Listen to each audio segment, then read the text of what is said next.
مساء الخير ومرحبا بكم في فيديو جديد. في هذه الظروف الصعبه اللي كيمر بها نادي الوداد الرياضي ما كنتش باغي نتكلم وندير فيديو، لكن اقتضى الحال انني قلت انا الراي ديالي في هذا الموضوع.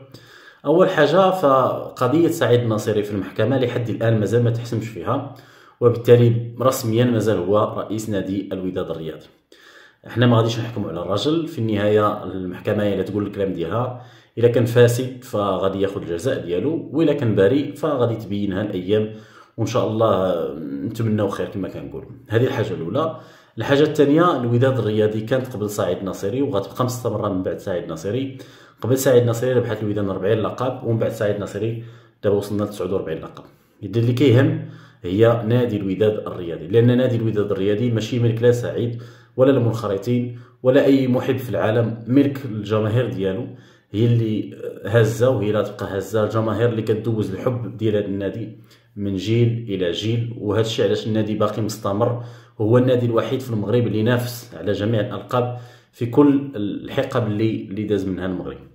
هذه الحاجه الثانيه. الحاجه الثالثه وهي شنو محتاج الوداد الرياضي باش تدوز من هذه المحنه، لانها هي بالفعل محنه، سواء بغيتي تعترف بها ولا ما بغيتيش تعترف، فهي محنه حقيقيه، لانه راس الهرم تاع الفرقه ديالك الان في مشكله.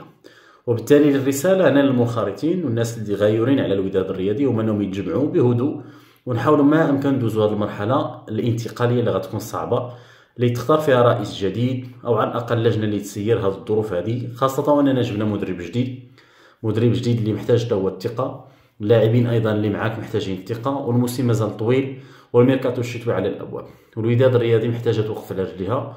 باش توقف على رجليها بهاد الناس هادو اللي كيغيروا على نادي الوداد الرياضي وما عندهم علاقه بالاشخاص اللي تيهم في الاخر. والحاجه اللي بغيناها حنا وهي هاد اللوغو ديال هاد الفرقه هادي، ولا نبقاوش نشجعوه. بالنسبه لي انا راس مال هاد الفرقه هو الجمهور.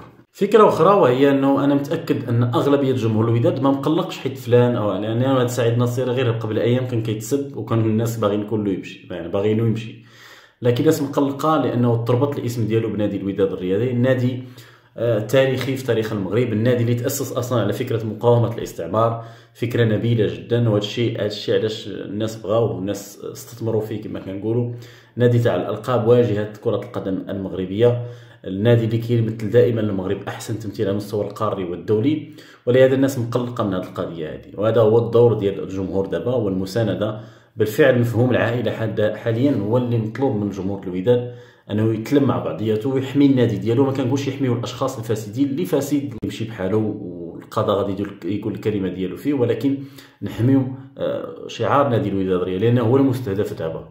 المستهدف ماشي هو الشخص، لان الشخص كيمشي وكيجي، الاشخاص كتمشي وكتجي، لكن المستهدف هنايا هو الشعار. المستهدف هو النادي، باش النادي ضعف، باش انديه اخرى هي اللي تطلع وتصدر المشهد، وهذا الشيء اللي ما بغيناش. بغينا نادي الوداد الرياضي دائما يكون في الرياده، دائما يكون في القمه، سواء مع فلان او مع شخص اخر. اللي تيهم هو الشعار، اللي تيهم هو الجمهور، اللي تيهم هي فكره نادي الوداد الرياضي اللي كتستمر دائما في النجاح. اذا بالنسبه لي انا هذه هي الحاجه اللي خصنا نقاوموها، وهي فكره استنقاص من نادي الوداد الرياضي، من لوغو نادي الوداد الرياضي، تصغير نادي الوداد الرياضي. هذه هي الحرب القادمه اللي غادي تكون في الايام والاسابيع المقبله، نتمنى ان شاء الله نربحوها. هذا هو الراي ديالي، نتمنى يكون خير. غدا عندنا مباراه مهمه امام برشيد، يكون خير ان شاء الله. شكرا والسلام عليكم.